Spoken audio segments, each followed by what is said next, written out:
Selamat sore teman-teman Otomotif TV, apa kabar? Semoga dalam kondisi baik-baik aja, sehat saat menonton video ini. Amin. An, kita mau ngapain kali ini, An? Kali ini kita mau ngomongin soal motor-motor tercepat, terkencang gitulah versi Otomotif TV gitu yang pernah kita tes gitu.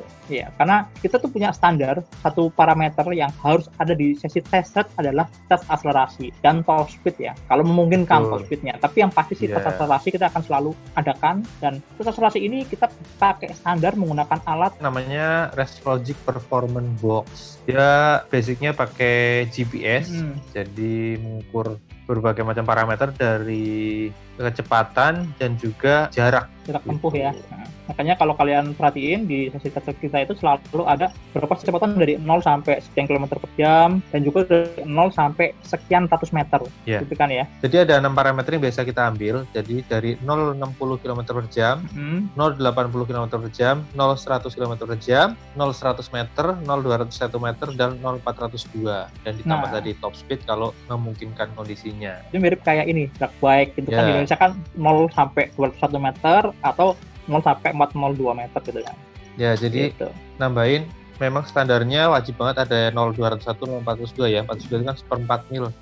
Sebuah jarak yang udah standar internasional lah yang dipakai. Jadi semua pabrikan mobil sport car pun sering memberikan klaim kan 0,402 atau seperempat mil sekian detik gitu kan. Jadi kita juga sama. Satu lagi teman-teman, pengetesannya ini memang nggak kita lakukan bersamaan. Jadi setiap ada motor baru dapat, kita akan langsung lakukan tes akselerasi. Tujuannya apa? Biar dapat motor yang masih fresh buang gitu loh. Maksudnya masih sehat ya. Masih sehat gitu kan. Ridernya kita selalu pakai rider yang itu aja. Jadi bobotnya juga mirip-mirip, karakter bawa motornya, buka gasnya juga mirip-mirip, nggak beda jauh lah ya. Paling yang sedikit membedakan kalau ada deviasi, mungkin deviasinya disebabkan oleh kondisi cuaca mungkin ya. Suhunya lebih sedikit, anginnya lebih gede, lebih sedikit ya, beda-beda tipis lah ya. Tapi kalau menurut kita sih yang terpenting adalah motornya dalam kondisi fresh, ridernya, jokinya, orangnya itu juga. Dan yang paling penting juga adalah alat ukurnya. Alatnya satu. Kita pakai alat ukur yang sama, kalibrasinya sama. Jadi untuk membandingkan ya, kalau menurut kita sih ini cukup relevan lah ya, cukup bisa untuk dijadikan panduan, patokan buat kita membandingkan performa masing-masing motor. Oke deh, kali ini kita akan langsung ngomongin, kita collect data kita, motor-motor tercepat akselerasinya, bukan top speednya ya, tapi akselerasinya tercepat versi tes Otomotif TV. Tapi ada batasannya ya, An ya. Kita membatasi tes ini sampai berapa cc-nya, An? 250 cc kok, motor-motor yang umum lah ya, banyak yang pakai lah ya.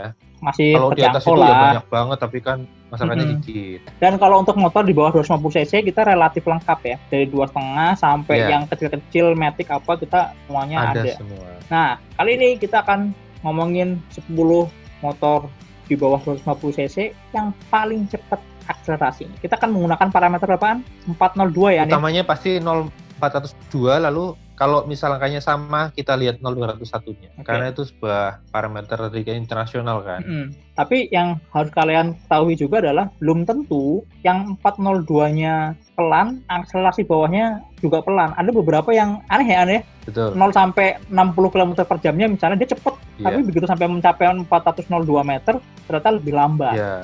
Ya karakternya kan. Ya, yang karakter bawahnya emang berarti kuat, tapi tenaga atasnya biasa atau loyo, jadinya atasnya lama. Kita mulai dari yang nomor 10. Nomor 10 ternyata ada Honda CRF 250 Rally. Dia data akselerasi 0,402 meternya 17,2 detik. Dia kan mesinnya basicnya dari CBR 250R ya, atau CBR yang 1 silinder Thailand itu. Ya lumayan lah, emang nggak boyo amat, tapi juga nggak kenceng-kenceng amat. Tapi ternyata masih bisa masuk 10 besar. Iya betul. Kalau buat teman-teman yang suka touring, artinya motor ini cocok lah ya. Cocok buat jalan jauh, buat harian juga masih oke. Tenaganya, karakternya, power B-nya rata. Enak sih, saya suka motor ini. Di bawahnya juga enak-enak aja, buat stop and go juga masih ada lah isi torsinya, single cylinder kan. Lanjut yang nomor 9. Nomor 9 ternyata ada Kawasaki KLX 230. Wah, itu cc-nya 230 loh. Ya, 20 plus terbarunya Kawasaki. 230 cc, tapi ternyata punya performa lebih cepat dari yang tadi CRF 250 Rally. Dia waktunya 16,9 detik kok. 16,9 detik, lumayan ya. Bedanya dengan yang tadi rally itu 0,3 detik. Dan kalau kita ngerasain sih KLX ini memang kuat banget di putaran bawahnya ya. Putaran bawah tengahnya emang enak banget. Makanya kalau kita lihat compare datanya, CRF 250 rally sama KLX 230 ini 0 sampai 6 km per jam itu bedanya lumayan loh, hampir setengah detik lebih. Banyak banget itu. Iya. 0,7 detik ya. Jadi emang putaran bawahnya wih, tapi atasnya ya bisa aja. Karena emang karakter trail kan gitu kan. Bawahnya torsinya gede yang penting kan. Oke, lanjut. Berikutnya yang nomor 8. Ternyata ada Kawasaki Versys X250 Tourer. Wih, itu motor nggak terlalu responsif bawahnya ya. Cuma kan dia basic mesinnya kan dari Ninja 250 tuh, yang tengah atasnya kuat kan, transmisinya juga tinggi kan maksimalnya. Jadi di tes akselerasi kan kita tahan putaran mesin tuh.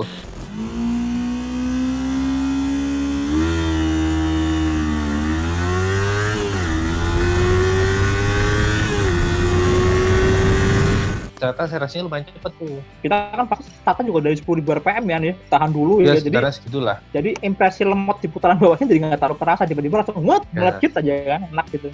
Nah ini datanya 16,4 detik saja. Lumayan. Lumayan cepet. Lanjut yang ke-7. Dari Austria teman-teman. Austria yang diproduksi di India. Ini ada KTM RC250 dengan catatan waktu 16,3 detik, berselisih 0,1 detik dari versi tadi. Lumayan ya. Jadi kalau RC250 ini satu silinder tapi struknya emang pendek banget, jadi putaran tengah ke atasnya emang lumayan cepet, jadi akselerasinya lumayan cepet, wajar-wajar aja sih, apalagi desain fairingnya juga aerodinamis kali ya, jadi lumayan taruh ya. Membelah anginnya lebih yahut ya.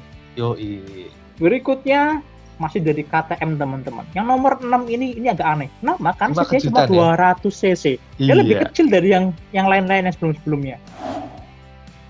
KTM Duke 200. Ini mengejutkan loh menurut saya. Salah satu penunjangnya adalah kayaknya power to weight ratio-nya, Bu. Iya, bobotnya lebih enteng sih ya. Enteng banget. 250 itu. Iya, dan tenaga on wheel-nya juga untuk 200 cc dia paling gede sih di kelasnya. Iya. On wheel itu sekitar 23,5 HP loh, itu di roda loh ya. Sedangkan bobotnya dia kalau nggak salah hanya sekitar kayak motor sport 150 cc ya, itu malah lebih ringan. Jadi wajar kalau time-nya 0402-nya dapat cuma 16,3 detik. Sama RC250, tapi di 0201-nya dia lebih cepat. 10,2 kalau tadi yang RC250 10,3. Makanya kita tempatkan Duke 200 ini di nomor 6. Kecil-kecil tapi tengil. Cabai rawit ya. Lanjut. Yang kelima. Ternyata kelima ada si orange lagi nih, Bu. Iya, KTM juga. KTM Duke 250. Yoi. Nah ini time-nya 16,1 detik nih. Beda 0,2 detik ya dari yang 200 tadi ya. Nah ini secara mesin sih basicnya sama persis sama yang RC250. Cuma karena bobotnya dia lebih ringan kan, tanpa fairing gitulah. Jadi wajar kalau dia lebih cepat juga. Dan karakternya juga emang dari bawah ke tengahnya juga lebih kuat sih dibanding RC. Langsung galak ya. Iya. Ayo, Bo, lanjut, Bo. Yang keempat ada, Bo. Ini nih kita udah mulai masuk ke yang versi 2 silinder nih, yang tinggal 2 silinder nih. Nomor 4 kita punya Yamaha New R25. Wah, R25 yang pakai upside down itu ya, ternyata lumayan yang baru nih. Iya, yang fairingnya juga lebih bulat itu. Ternyata 0402 meternya langsung loncat ke pala 15 nih. Iya, 15,6. Ini kalau drag bracket nih udah kelas 15 detik nih kan. Iya, angkanya ternyata 15,6 detik nih. Bedanya banyak ya, beda setengah detik sendiri ya sama tadi ya. Iya, betul. Ya wajar lah ya, karena power dan torsinya kan sedikit lebih besar ketimbang yang satu silinder tadi ya. Terutama powernya ya. Karena dia 2 silinder bisa berkitar lebih tinggi, jadi tenaga yang dia juga bisa lebih besar. Dan lagi-lagi karena ini tes pengetesannya akselerasi kita pakai stat gaya balap yang dari diem gitu kan. Terus RPM-nya tinggi, jadi karakter smooth-nya di putaran rendahnya R25 jadi nggak terlalu kelihatan. Padahal sebenarnya kalau dipakai harian, Duke 250 pasti lebih responsif rasanya kalau buat top end. Oke, sekarang ke 3 besar. Kejutan nih nomor 3, Po. Iya, malah MT25 ya, nggak pakai fairing. Iya, ternyata versi nakednya ternyata malah. Ini kayaknya mungkin ada hubungannya sama bobot juga kali ya. Iya, bisa jadi. Jadi MT25 ini kan versi telanjangnya dari R25. Tentu saja bobotnya sedikit lebih ringan. Makanya dia bisa catatan waktu sedikit lebih cepat. Tepatnya 15,2 detik. Karena kalau secara spesifikasi sebenarnya mesin nggak jauh beda ya. Sama-sama aja. Sama sih. Iya. Lanjut, yang kedua? Yang kedua, runner up. Kawasaki Ninja 250 ternyata. Wah. Ini versi terakhir ya yang kita cobain itu yang versi kipas. Ya, kipas. Panas kipas. Bukan, maksudnya yang smart key. Smart key ya. Jadi Ninja 20 ini basic mesinnya emang kayak yang lama, cuma ada perubahan besar ya, kayak di throttle body jadi downdraft, box filternya lebih gede, bobotnya juga lebih ringan. Terus saja power to weight ratio-nya jadi lebih besar. Maka wajar kalau dia punya performa yang jauh lebih baik dibanding versi lama. Ini waktunya berapa, Kok? 402-nya 15,1 detik. Wes, mantap. Dia berselisih 0,1 detik dengan MT25 tadi ya. Iya. Tipis banget. Dan juaranya adalah jeng CBR 250RR. Emang kalau soal performa di kelas 250cc, CBR 250RR ini belum terkalahkan lah. Secara tenaga, memang kalau kita pakai, apalagi kalau pakai riding mode yang Sport Plus, dia dari bawah sampai atas bisa ngisi terus, enak terus. Salut sih, makanya tes hasilnya pun dia paling cepat. Time-nya hanya 14,7 detik loh, Kok. Iya, gap-nya lumayan sama Ninja ya. Beda 0,4 detik, jauh itu. Jauh. Bahkan dari 060, 080, 0100 meter itu semua CBR lebih unggul loh. Iya, benar-benar superior banget ya kalau secara performa ya. Tapi teman-teman pasti penasaran juga nih, kalau ini kan kita cuma sampai 250cc kan, An? Iya, betul. Gimana kalau yang big bike, An?